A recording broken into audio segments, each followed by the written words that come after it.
It's the first, but definitely not the last time these cadets will pledge their allegiance to our country. Today, the 35 local high school graduates were welcomed into the ranks of the Australian Defence Force Academy.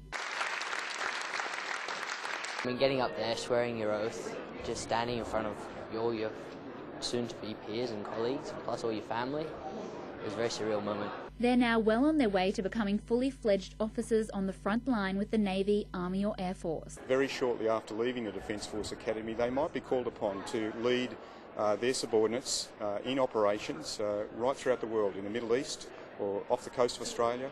The next 3 years will involve ADFA's gruelling military and leadership training program, plus the pressure of completing a full-time undergraduate degree, all while living away from home for the very first time.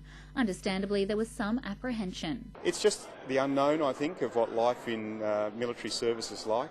It's very different to life at home with their families.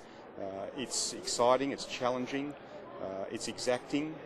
They're serving the nation. But for most, the patriotism and pride of securing a career in the Defence Force uniform calmed any nerves for what lies ahead. I feel proud just to be able to serve my country and to come here and work to get a degree so that I'm able to just help out that little bit more. Roanne Johnson, News.